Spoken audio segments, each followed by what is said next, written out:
Shqipëria po transformohet nga mënyra si punojmë, udhtojmë e komunikojmë drejt një realiteti të ri, më të thjeshtë e më të sigurt.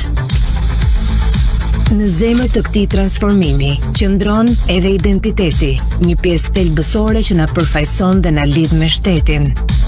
Sot, ai merr një formë të re, nga fizik në virtual. Ky është identiteti digital, një hap i rëndësishëm në rrugën e transformimit digital të Shqipërisë. Me të, qytetarët mund të nënshkruajnë, paguajnë dhe të kryejnë veprime të sigurta nga telefoni, nga çdo vend, në çdo moment. Një identitet që evoluon bashkë me ne, që na afron me institucionet, me bizneset dhe me Evropën. Le të bëhemi të gjithë pjesë e transformimit.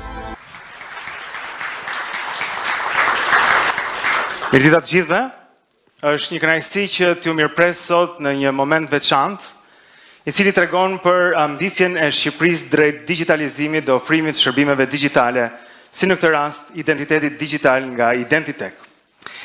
Është një identitet i cili do ta ndihmojë që të nënshkruajmë kontrata, që të marrim shërbime për të qenë me njëri tjetrin edhe pa qenë fizikisht aty. Ka vlerë ligjore, është i patjetërsueshëm, i pamanipulueshëm dhe vjen në një moment kyç në rrugën e Shqipërisë drejt Evropës dhe digitalizimit. E natyrisht për të krijuar një identitet digital duhet puna e shumë aktorëve. Qofshin këta nga sektori publik, po ashtu dhe nga sektori privat. Ministria e Punëve të Brendshme është një aktor kyç në sigurimin e standardeve të këtij identiteti digital për të gjithë qytetarët e Shqipërisë. Prandaj unë kam kënaqësinë t'i jap fjalën të parës Ministres së Punëve të Brendshme, zonjës Albana Koçiu.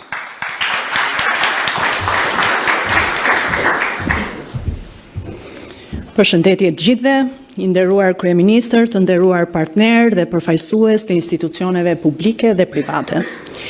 Prej datës 12 tetor, kushdo që ka udhëtuar në Europë e ka parë se si sportelet në aeroporte, po zëvendësohen nga sportele me policë në sportele inteligjente, me kamera, me algoritme, që njohin fytyrën dhe verifikojnë gjithçka në vetëm pak sekonda.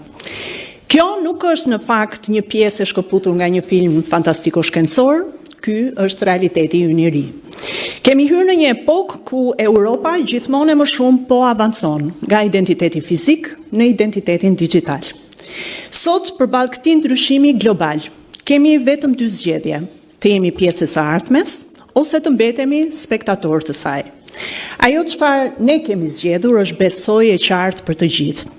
Inovacioni është ura e padukshme që na lidh me të ardhmen dhe na lidh me Bashkimin Evropian. Sot prezantojmë një projekt që prek çdo qytetar shqiptar. Një hap përpara që ndryshon mënyrën se si ndërveprojmë me shtetin, me bankën, me biznesin dhe me njëri tjetrin. Identiteti digital nuk është një detyrim evropian, është një nevojë shqiptare. Një mënyrë për ta bërë jetën e qytetarëve më të lehtë, më të sigurt. Imagjinoni portofolin tuaj digital në telefon, në xhepin e kudo që është, nga Tirana deri në skajin më të largët. Aty, me një klikim, janë të gjitha dokumentat tuaja personale, nga karta e identitetit, tek leja e drejtimit të automjetit, tek diploma, apo çdo certifikat, gati për t'u përdorur kudo në çdo vend të Europës. Të sigurta, të mbrojtura dhe të aksesueshme në çdo moment. Me këtë portofol, çdo qytetar mund të thotë: "Ky jam unë", në vetëm pak sekonda, pa letër, pa radha, pa vonesë. Në bank, te noteri, në zyrat publike, me disa klikime, pa dokumenta që humbasin apo firmosen disa herë. Për shtetin, kjo do të thotë shërbim 24 orë në ditë, 7 ditë në javë, më pak burokraci, më shumë transparencë. Për biznesin, do të thotë më shumë besim, më shumë efikasitet. Identiteti digital lidhet me biometrin, me njohjen e fytyrës, me gjurmët e gishtave, me nënshkrimin elektronik. Deri në vitin 2027, identiteti digital do të jetë pjesë e portofolit europian të identitetit digital. Një realitet që do t'ju lejojë qytetarëve të përdorin dokumentet e tyre në çdo vend të Europës. Vende si Italia, Gjermania, Franca, por dhe vende të tjera të Bashkimit Evropian janë duke ecur në të njëjtën rrugë. Sipas Komisionit Evropian, deri në vitin 2030, 80% e qytetarëve europian do të kenë një identitet digital funksional. Dhe përfitimet e pritshme, po sipas Komisionit Evropian, janë një impakt prej deri 13% rritje e prodhimit të brendshëm bruto në një periudhë afatmesme, reduktim i kostove administrative me 30 deri në 50%, si dhe reduktim i rasteve të mashtrimit apo të vjedhjes së të dhënave online në masën 80%. Siç e dini, sot Shqipëria është lider rajonal në inovacion. Revolucioni digital, i cili ka nisur vite më parë, ka transformuar rrënjësisht marrëdhënien me qytetarin, me zyrat e shërbimeve, duke shkurtuar radhën, kohën dhe sorollatjet në dyert e shtetit. Jemi vendi i parë në rajon që më shumë se 1200 shërbime qeveritare, apo më shumë se 95% e totalit të shërbimeve publike, i ofrojmë 24 në shtat përmes portalit e-Albania. Më konkretisht, 3.3 milion qytetarë shqiptar brenda apo jashtë vendit kanë përfituar 50 milion shërbime publike në total. Identiteti digital i bën të gjitha këto shërbime edhe më të sigurta, duke lehtësuar më tej ndërveprimin e qytetarit me biznesin, me shtetin, si dhe ndërveprimet mes njëri tjetrit. Por ky është në fakt vetëm fillimi. Për te identitetit digital, Ministria e Punëve të Brendshme po vjen të zbatojë hap pas hapi një program të ndërtuar rreth qytetarit dhe nevojave të tij të përditshme. Përmes inovacionit, sistemeve inteligjente dhe inteligjencës artificiale, gjëra për të cilat më përpara nevojiteshin shumë kapacitete në terren dhe shumë kohë për t'i zbatuar, po bëhen realitet në një kohë shumë të shpejtë. Po krijojmë një shtet që sheh, dëgjon dhe reagon në kohë reale. Një shtet që nuk pret që qytetarit të trokaste dera, por i del përpara nevojave të tij. I referohem këtu projektit si Smart City, i cili përmes kamerave inteligjente do të bëjë të mundur një monitorim të pandërprer të rrugëve, të shkollave, të shesheve dhe hapësirave publike në 20 qytetet kryesore të vendit. Por i referohem gjithashtu edhe shumë projekteve apo nismave të tjera që po zbatojmë paralelisht. Gjithashtu, inteligjenca artificiale dhe avantazhet e saj po na lejojnë që të ecim me shpejtësi në përmbushjen e detyrimeve për mbylljen e kapitujve me Bashkimin Evropian. Mund të vijoj të flas gjatë sa i përket inovacionit, por duke qëndruar tek identiteti digital për qytetarin shqiptar, sot me këtë projekt, Shqipëria tregon se është gati të jetë pjesë e zemrës digjitale të Europës. Faleminderit Kryeministrit Rama për vizionin dhe mbështetjen, faleminderit Identitek për përkushtimin dhe profesionalizmin dhe faleminderit të gjithë atyre që besojnë se ardhmja nuk duhet pritur, e ardhmja duhet ndërtuar.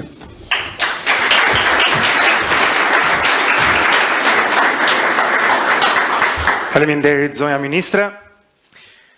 Ky është momenti ku ne duam t'ju demonstrojmë se si një qytetar do të pajiset me identitetin digital. Është shumë e thjeshtë për të ndihmuar që ta bëjmë këtë demonstrim së bashku. Unë kam kënaqësinë që të mirëpres këtu administratorin e Identitek, zonjën Freskida Halilaj.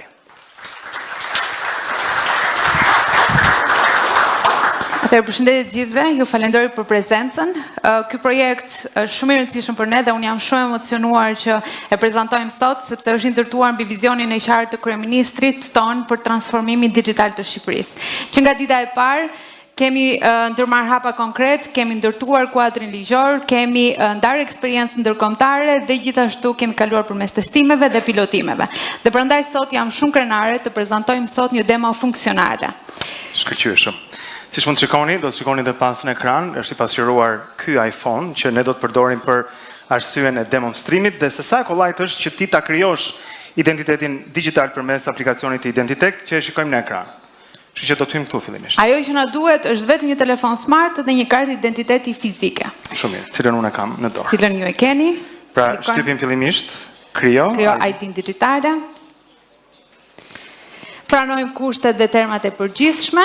Në mënyrë, ky është hapi i parë, meqense të dhënat kanë rëndësi dhe ne jemi të fokusuar për ta bërë shumë të sigurt. Pra mbasi kam bërë check të treja këto, do të shtyp unë pajtohem. Okej, ja ku jemi. Pra kartën e identitetit personale unë e kam këtu.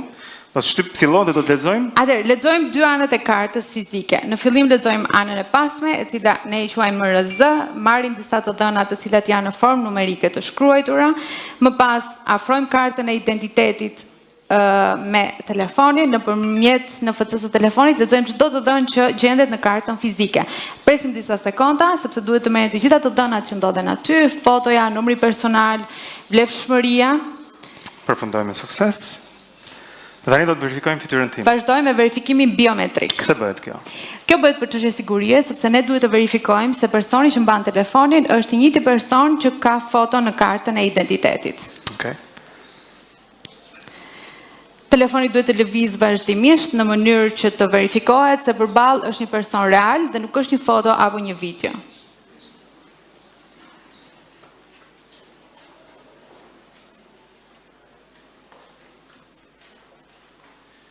Okej.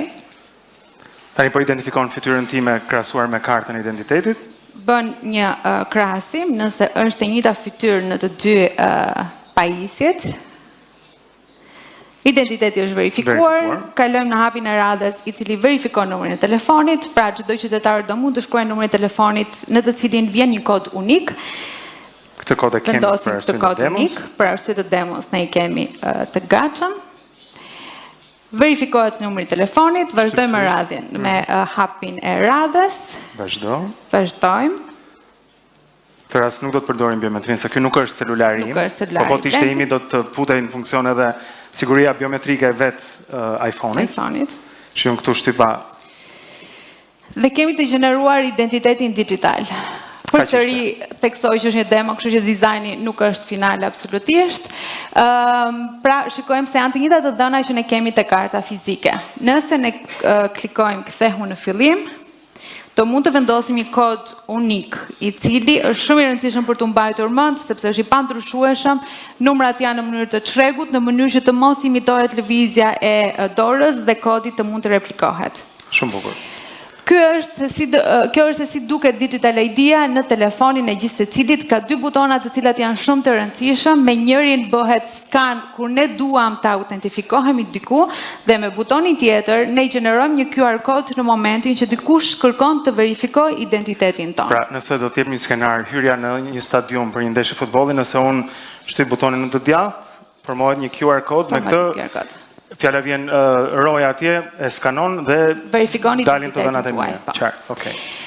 Një nga elementet më të rëndësishëm gjithashtu të këtij projekti është se identiteti digital nuk do të kufizohet vetëm në sektorin publik, ai do të përdoret edhe në sektorin privat. Dhe prandaj demonstrimi nuk përfundon vetëm se si do duket Digital ID-a jon, por ne do të kalojmë në një hap të radhës ku do të kalojmë në një hap konkret se si ne mund të blejmë një produkt online.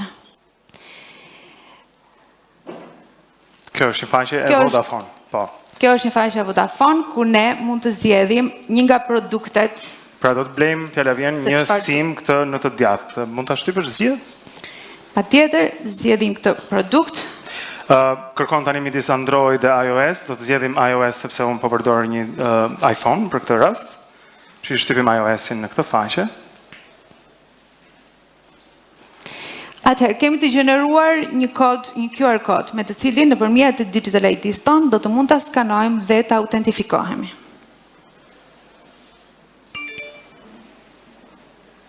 Unë pajtohem. Dhe thot se autentifikimi u krye me sukses. Ndërkohë do të shohim këtu se gjithë të dhënat e mia personale janë ngarkuar automatikisht në faqen e Vodafone dhe janë të sakta.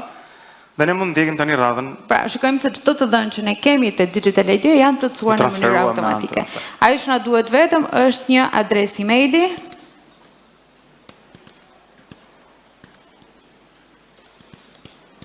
për të kaluar te hapi i radhës, I cili është si çdo proces tjetër ku ne duhet të plotësojmë të dhënat bankare për të përfunduar shitjen.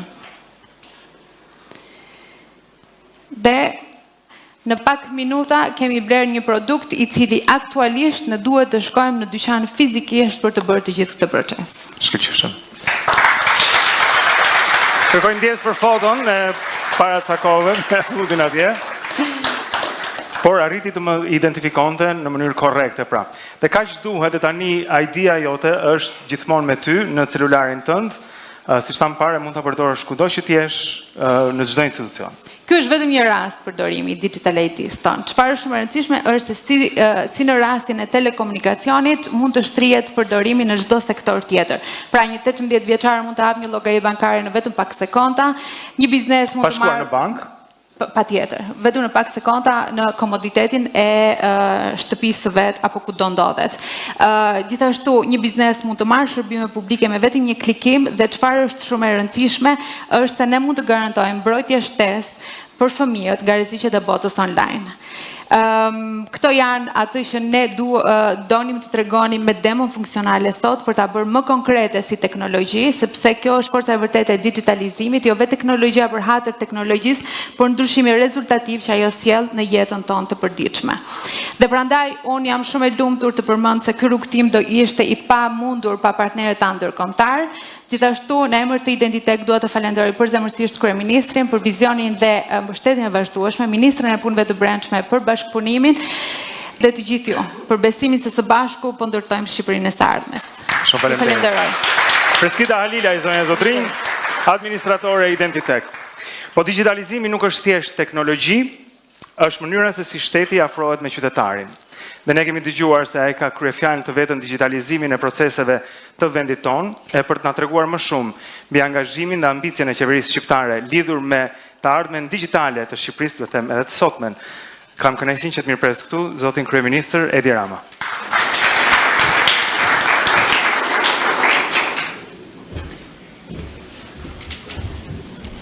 Përshëndetje të gjithëve, ky është një tjetër moment I shumë pritur edhe I mirë pritur, sepse prej disa kohësh tani më ne jemi angazhuar me shumë dëshirë, por edhe me ambicie si gjithmonë për të krijuar identitetin digjital, I cili është baza e një kapërcimi tjetër të madh dhe një projektimi në të ardhmen fal teknologjisë.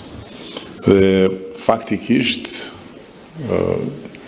në dijenin time çfarë po demonstrohet sot do të jetë në dispozicion të publikut, në dispozicion të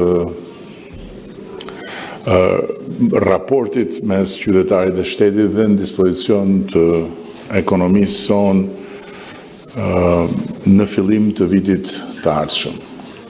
Në ndërkohë që Bashkimi Evropian po ashtu po përgatitet për identitetin digjital dhe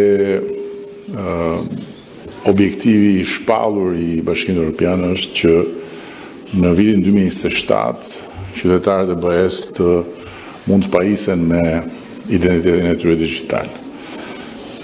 Ne do të jemi një vit më parë dhe e theksoj këtë jo për të nënkuptuar apo për të afirmuar ndonjë përparësi tonën, po për të rikujtuar edhe një herë se përparësia që teknologjia I jep çdo vendi që e përqafon atë dhe që I drejtohet asaj për të kapërcyer pengesa që nganjëherë janë edhe historike, është një përparësi e jashtëzakonshme që personalisht unë e quaj një bekim I kësaj kohe. Sepse përmes teknologjisë digjitale dhe sfundmi fal inteligjencës artificiale, vendet mund të imagjinojnë të kapërcejnë epoka që përndryshe do t'i kishin të pamundura për t'u kapërcyer me shpejtësinë e progresit linear i cili parendi epokën e teknologjisë. Dhe prandaj ne besojmë shumë tek fuqia e inovacionit, prandaj i jemi përkushtuar inovacionit duke u bërë faktikisht një vend lider në rajon për sa i përket shërbimeve publike përmes inovacionit dhe duke krijuar një bazë solide për të imagjinuar transformime në çdo sektor fal inovacionit dhe tani më edhe fal inteligjencës artificiale. Ne tani jemi të angazhuar në një punë të përditshme për krijimin e një akseleratori shumë të fuqishëm që do të mbështes ministren ton të krijuar nga inteligjenca artificiale, një akselerator që do të penetrojë të gjithë sektorët dhe që do të vërë në dispozicion të qeverisë zgjidhje dhe opsione për çdo sektor ku ne kemi nevojë të kapërcejmë pengesat vjetra apo ku kemi nevojë të bëjmë hapa shumë më të mëdhej se deri më sot.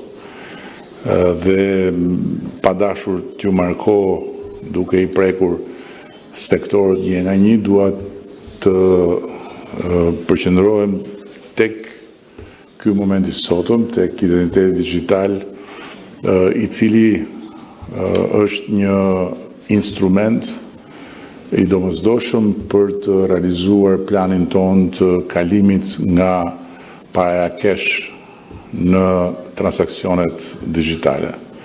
Dhe kjo do të thotë shumë më tepër siguri për konsumatorët, kjo do të thotë shumë më tepër transparencë për biznesin, dhe kjo do të thotë shumë më tepër të ardhura nga ajo pjesë që i takon konsumatorit dhe që në një masë të madhe mbetet jashtë duarve të tij për shkak të informalitetit dhe për shkak të trukeve të ndryshme që do të reduktohen maksimalisht dhe mos do të azësohen plotësisht fal transaksioneve digjitale që është tatimi mbi vlerën e shtuar. Nga ana tjetër, ne besojmë shumë që përmes teknologjisë dhe inteligjencës artificiale do të mund të krijojmë kushte dhe premisa tërësisht të reja për shërbimin shëndetësor, për mundësinë e kujtdo për të pasur një vëzhgim dhe një trajtim cilësor pavarësisht gjeografisë në të cilën ndodhet, pa diskutim për sistemin ton arsimor, po punojmë po ashtu për të digitalizuar sistemin ton të transporteve dhe me radhë, sepse thash nuk dua të ndalem në të tëra.